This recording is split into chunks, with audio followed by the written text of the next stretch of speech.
All right, so let's take a look at this part tonight. We've got a long extrusion here, aluminum extrusion. All right, and this is 20 inches long. I believe it's 8 inches from here to here. But here's the real problem. Look at these fine ribs here. I would call them ribs. And they're a 1/16 of an inch wide at the top with a little bit of draft, but very narrow. Now the problem here is this part, and it comes from a saw, has about 1/4 of an inch on the length. And I've got to get this thing down to 20 inches, plus or minus 5, okay? Well, I hadn't done this in a while, and my learning experience gets to be years also. Now you can't imagine, or maybe you can, how much noise these things make. That's not the problem. The real problem is they want to bend. As the end mill comes in, it wants to grab these things and bend them over because they're so thin. So when we're done here, this is just going to be a short video. You'll get it pretty quickly here. But I had to think about this one a little bit. When I first tried to mill it, I actually bent a few of these, and they're so thin I was able to just bend them right back. So that wasn't going to work. So when I went and got our guru at the shop, our tooling specialist, and he gave me a couple ideas that I didn't like, but he's usually very good. But this one, I didn't see the advantage. So what I ended up doing was pretty simple here. And we'll get this job again, and I'll have this part to use.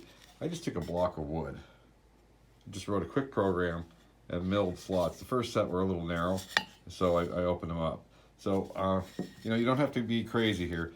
These slots are about 62 thousandths wide at the top. I ended up making these grooves about 75 thousandths wide because we're not sure if these are all perfectly centered, okay? If they're exactly the same amount apart, they're probably all within 5 thousandths.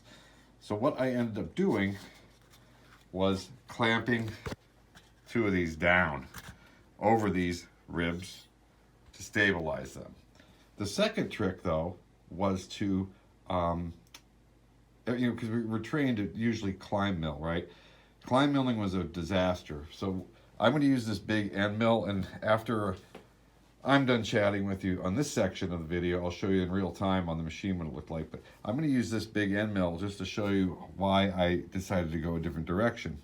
So if we're climb milling this part, and we're starting down here, you can see what's happening. Each one of those teeth, it's climbing, right? That's why it's called climb milling. It's grabbing these, which makes them want to snap. Now, the secret was to just switch to a conventional cut, where now you're going like this and gradually going into each gusset. So between the two things here, a simple piece of pine with some slots in it to stabilize these gussets a little bit, and to conventional mill, and actually I used a 5/16 end mill with about 1.25 inch length of cut on it. And again, you'll see that coming up in the video. But can you see what we're doing there? As we're coming along with the conventional mill, we're gradually coming into each gusset or rib. When we climb mill, we're stepping and grabbing each one. It made a big difference. You can see that right there, right on that corner there, how that wants to grab that. And that's when they would snap and pop. When we're going the other way, this way, we're coming up behind it. I hope that makes sense, okay? Because it made a huge difference. So let me show you what it looks like on the machine in real time. The last piece of advice I'll give you. Everybody gets excited when they see aluminum and they say, oh man, balls to the wall, I'm gonna run this thing wide open. Not always, okay? Not always. I cut this back down. Usually I run aluminum somewhere between 300 and 500 surface footage. I cut this down to, I'm going to guess, probably about 150, and I can get that exact number because I saved the program, and about 3 thousandths per revolution feed. So you're going to see it. It's not going that fast. But in a case like this, we're not out to sometimes make the best time. Sometimes we just got to slow down and make the best part. And I know there's a combination there of trying to get both, and I like to get things done fast.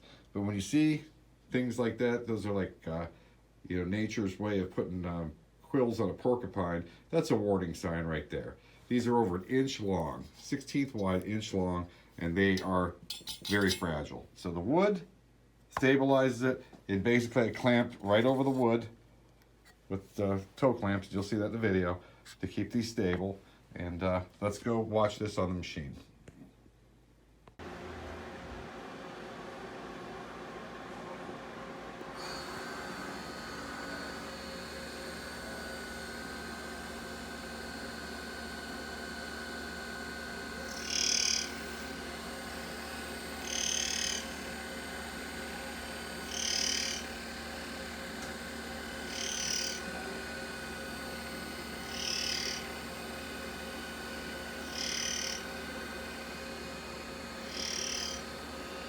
So I hope that helps you out. One of the fun things about this trade, after doing it for so many years, it's always enjoyable sometimes to get a challenging job, and this one certainly was.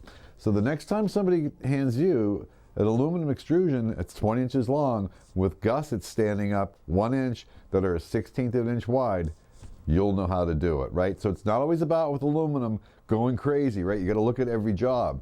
And I get it, you know, you want to run aluminum pretty quick, you know, that's the benefit of machining aluminum, right? But in this particular job, you had to slow it down.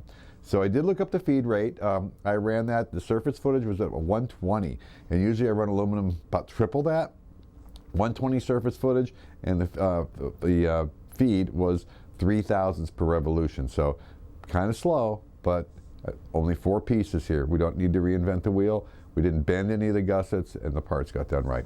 So I hope you enjoyed that lesson. More to come. We'll see you on the next one. I'm Phil Kerner, the Tool and Die Guy.